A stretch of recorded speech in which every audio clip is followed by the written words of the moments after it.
Hi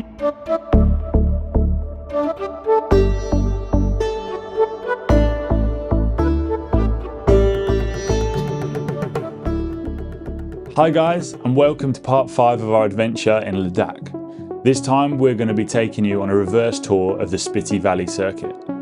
There was so much water on the roads that our bikes could have done with snorkels. This led us to one of our most challenging river crossings yet, where unfortunately Christine hurt her knee. We made our way up the Kunzum Pass. At the top of the pass we found out my back brake isn't working anymore, at all. Join us in this video to see how we overcame these issues. We started from the town of Koksar, where our host was the local policeman. He started banging on our door at 6 AM, then again at 6:30. We thought he was being rude, but it turns out he was trying to help. We were unaware of just how much water there was going to be on the roads. The earlier you get away, the better chance you stand of making it through all the river crossings without getting too wet. It wasn't far into our journey we realised just how wet this day was going to be. There was a lot of snow still melting, all of the rivers were in full flow, and we made our way through as best we could. When it comes to making a safe river crossing, it's really important to assess the water. Check the depth by walking across if you need to, look for any hazards like large rocks and plan your route through. Make sure your bike is waterproof and don't take your bike through anything too deep. Choose a nice low gear to go through in, first or second is pretty good, and keep consistent and steady on the throttle. With your body position, standing on the pegs is great. This will lower your centre of gravity and allow the bike to move under you. Admittedly, I don't always do this because I like to keep my feet dry. Lean back slightly to keep the front light and prevent it from digging in. Enter slowly, exit steadily, and you'll be sweet.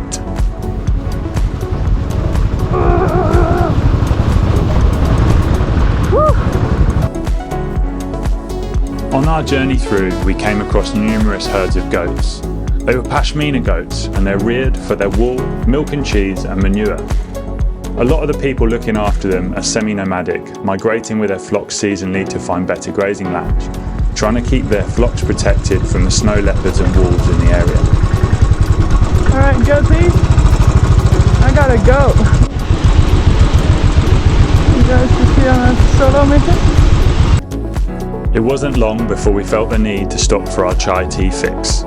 Options along this bit of the road were few and far between, so we took our opportunity. While we were there, a group of local horses came over. Christine has always had a deep connection to them, and before I knew it, she was there cuddling them on the ground, something that I'd never seen before. Getting wet for fun? She's right, I was having heaps of fun. I felt like a toddler that just wanted to go and splash in all the puddles. I couldn't wipe the smile off my face while taking in all the incredible scenery.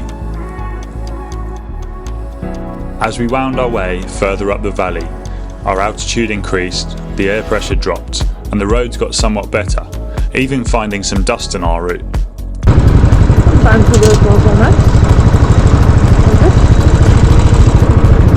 It looks like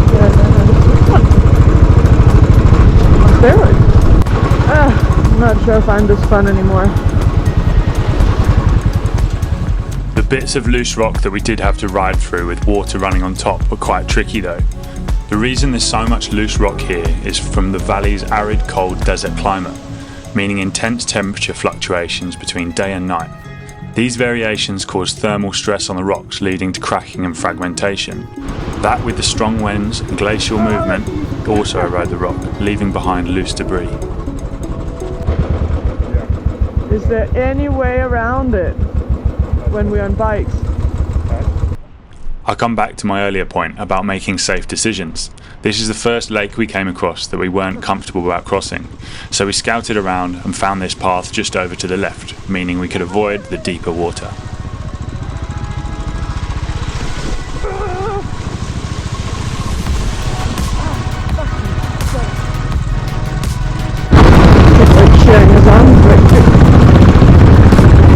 Oh god. Here we go. As we rode through these puddles, there was a group in the back of the 4x4 cheering us on, which really did help with our motivation. We tried keeping up with the truck, but it was much faster than us. I'm not sure if what they actually wanted was for us to fall in, However, we stayed strong on the bikes and put on a good show. My shoulders are absolutely killing me. Just holding on so tight all the time. Without holding too tight, but I just cannot do another waterfall river crossing. A medium river crossing, it's not kind of a small one, probably 12, 13. And this doesn't count as a river crossing.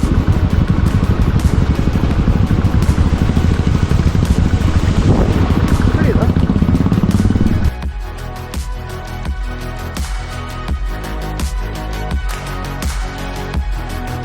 We lost more and more of the green vegetation as we got higher and higher up the valley, riding in between the snowbanks and with the sun beating down on us. It was a really harsh environment to be in. We then had the option of splitting off to go to the Chandra Tal lake, which is something we both wanted to do. However, it did mean an extra 25 kilometers off-road on roads that weren't ideal. Finally some mud roads, so we're actually getting somewhere. My back's not being absolutely hammered. I say we, I don't know where I can, I just haven't seen it far enough. On my way up to some lake, 24k round trip, which is gonna be long. When the roads are shit and people can't drive. Okay. I'd already made my way through this river crossing and waited for Christine. She watched this truck go through first, which was a great idea to see the depth. This crossing was deceivingly difficult with some big obstacles in the water. It was also a little bit deeper than we thought it was. So even though she got wet feet, she got through safely, and that's all that counts.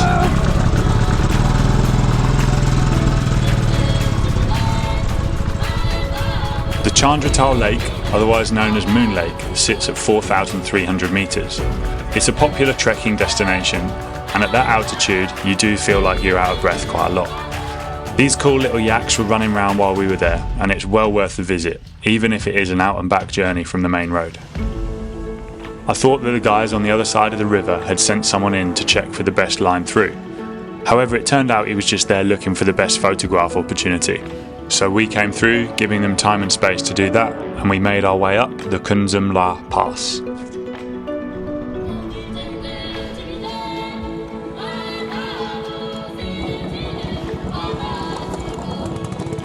We made it over the top at 4,500 metres until we then discovered Christine had issues.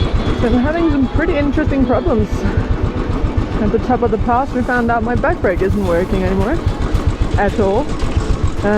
So now we're making our way down from almost 5,000 meters with no back brake. And if you ride a bike, you know that stabilizing your back wheel is pretty key, especially when you're doing hairpin turns and stuff like that. Only having your front brake is a bit dangerous. And then you'd say just engine brake, the first or second gear. But as soon as I stopped revving my engine, because we're up so high, my bike dies. So I'm just freewheeling it.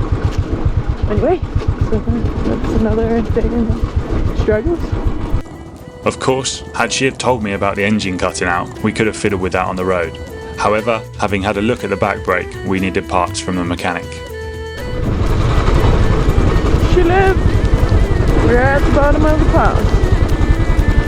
Having ridden on such variable terrain for the last 8 hours, it was so nice to have tarmac under the wheels again. Really appreciating the view and surroundings, you could get on the road and not worry too much about what was going on underneath your wheels. Having dropped down a long way from the Chandra Pass, the valley was turning green again, and the river on the other side of the pass was flowing. It was glorious, and we wound our way in the beautiful sunshine, crystal clear blue skies, through all the little villages, exploring as we went. This is pretty rad. Wow. While riding along, we saw a signpost for the Kibba Wildlife Sanctuary. It's not something we knew about, but we decided to ride into it and have a little look. It's renowned for its stark and rugged landscapes, which didn't disappoint as we were riding through, as well as its diverse and unique wildlife. The sanctuary spans an area of approximately 1,185 square kilometres, making it one of the largest wildlife sanctuaries in the region. It was a truly magical place to ride through. Inside the park, they do conservation efforts for snow leopards, the Himalayan wolf, ibex, blue sheep, musk deer, wild boar, and the golden eagle. And although we didn't actually see any of the wildlife when we were there, we are promised it is there, probably due to the noise of these thumping bikes as we're going along. The best time of year to spot the wildlife is from May to October because the weather is slightly milder. During the winter months, November to March, it can be harsh with temperatures dropping drastically to -20. However, we enjoyed the sunshine and cruised on nicely, until all of a sudden we came around the corner and we were faced with a bit of a surprise. After speaking to the locals briefly and seeing the tyre tracks coming out of the crossing, I decided just to give it a go.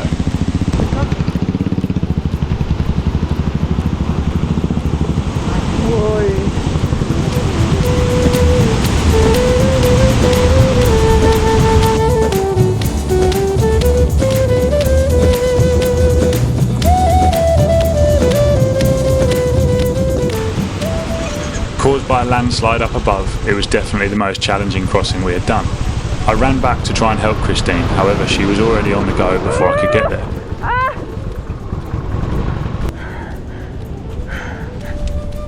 You alright? No.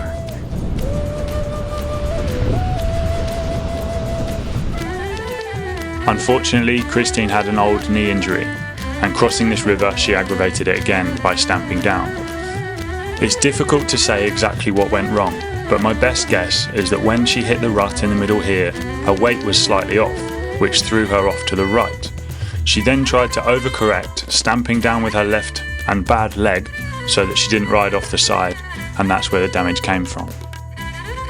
In situations like these, you just have to act on impulse, doing the best you can in the situation. Christine did really well, but it did put her in a bit of a downer for the rest of the day, this Indian guy taking the brunt of it. The fuck? Be careful. We passed over the Chicham Bridge, which connects Chicham with Kibba. The bridge is about 150 metres above the water and 120 metres long. Due to the poor geological conditions, this bridge took a feat of engineering to construct, and after 14 years, in 2017 it was opened. Prior to this, the locals either had to take a 40-kilometre detour or cross a very sketchy rope bridge. We then rolled round the corner to the village of Kibba, which is situated at an altitude of 4,270 metres, making it one of the highest inhabited villages in the world. The village is surrounded by panoramic views of rugged mountains and valleys. It's got a small population of around 300 to 400 residents, who primarily belong to the Tibetan Buddhist community. The houses in Kibba are built in traditional Tibetan style, with flat roofs, whitewashed walls and wooden windows. We then rolled our way 14 kilometres down the valley to the closest town of Kaza, which was much more built up. Kaza sits at 3,650 metres, so it is one of the most built up towns at altitude, so we came across loads of signs like this. We got ourselves a good bed for the night, tucked into some delicious food and took a stroll around town. The next day we had a few things to sort out, the first of which was permits. Before we left we were told we needed them for the Spiti Valley Kinauer area. This wasn't difficult to do, but just make sure you do it before you leave, otherwise you have to turn around, go back and get it. Bit annoying. We then went off to go and get Christine's bike fixed. There's a Royal Enfield dealer just south of Kaza which we took it to. The issue was with the rear drum brake cam, and after 3 hours of waiting, which I'd say was quite quick in these parts, we got a shiny new gold one, said a massive thank you to the local guy who gave our bikes a full service, and we were off again, enjoying the amazing scenery that India has to offer. Fortunately, we solved all these issues pretty quickly, and we got away just after lunch. As we rode through this landscape, you could see the enormous impact the rivers and glaciation has had on the area. The Spiti River has carved deep valleys, exposing layers of sedimentary rocks and providing a natural cross-section of the region's geological history. Due to the Indian Plate colliding with the Eurasian Plate around 50 million years ago, the Tethyan Himalayan zone was formed. The region preserves the remnants of the Tethys Ocean, which existed between the two plates before the collision. Now, because of it being under the sea beforehand, you can find heaps of marine fossils. Ammonites, trilobites, brachiopods and bivalves can all be discovered in these valleys.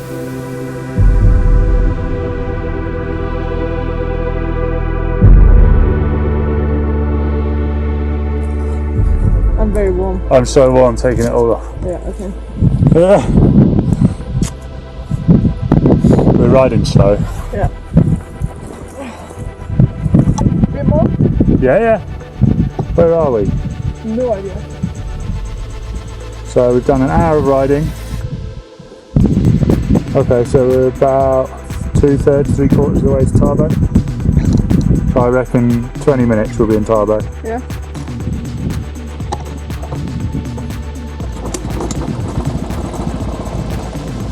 While we wound our way down towards the village of Tarbo, where we knew we'd be able to refill our stomachs, we were really appreciating the stunning landscapes. It was incredibly barren, incredibly stark, and so many rugged mountains that were so inaccessible. Its remote and untouched terrain has earned it the nickname the Gateway to the Cold Desert. The valley itself is named after the Spiti River, which originates from the Kunzum mountain range and flows through the valley before joining the Sutlej River. And no, I probably didn't pronounce that right, but I gave it a go. Before we knew it, we were in Tarbo. We had some food and we also visited the monastery, which I'd recommend to anyone. It is one of the oldest continuously operating Buddhist monasteries in India and the Himalayas. So cute. We hadn't long set off from Tarbo and we were greeted with this road sign. And remember, you've got to do what the Indians say. We didn't get too far past Tarbo before we tried finding somewhere to camp out. We stopped and spoke to one of the local guys and he said that we could camp on his grounds. Awesome! Well, until he started playing drum and bass at 10 o'clock, really loudly.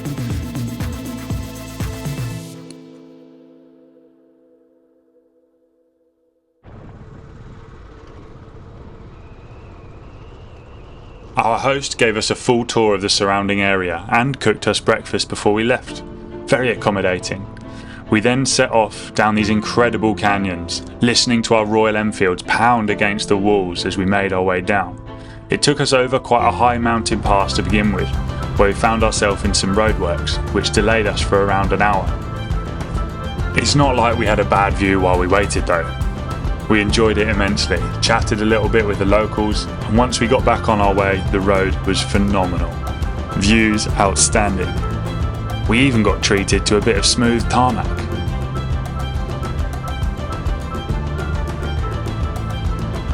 As we rode down the valley, the distance between the villages that we passed became closer and closer. The traffic became heavier, but as you can see, it wasn't too bad.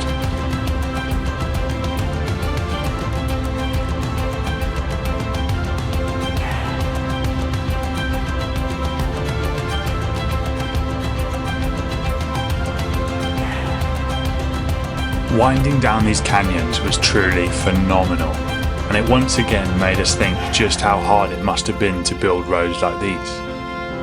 The overhang was phenomenal. I mean, it was 3/4 of a tunnel. This Indian was trying to get a photo, and I tried photo bombing from behind. Wonder how it turned out. We then found ourselves faced with the Sangam Bridge. This is it in front of me here. This is the end of the Spiti Valley and the start of the Kinnaur Valley. Or the start of the Spiti Valley if you're going the other way. But for us, it was the end of riding next to the Spiti River, and we were now riding next to the Sutlej. Once again, sorry for the pronunciation.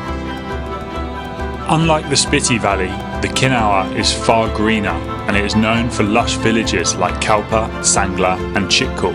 They have many apple orchards and green valleys, trekking trails as well. It's also interesting that the main religion switches from Tibetan Buddhism to Hinduism in this valley. Christine on one of her more interesting overtakes. We wound our way down the luscious Kinau Valley, keeping our eyes open. A lot of the scenery was very similar, with the road hugging the river and the tall, incredible canyons going up either side of us. Whilst cruising down, I saw that my suspension fork had a small leak. We pulled over at the side of the road and we found a guy that had loads of stuff in a garage and could fix it for us.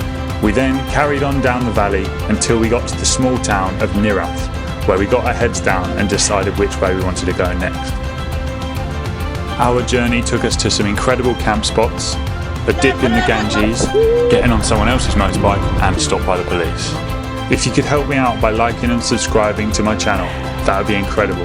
Thank you so much for watching and take care.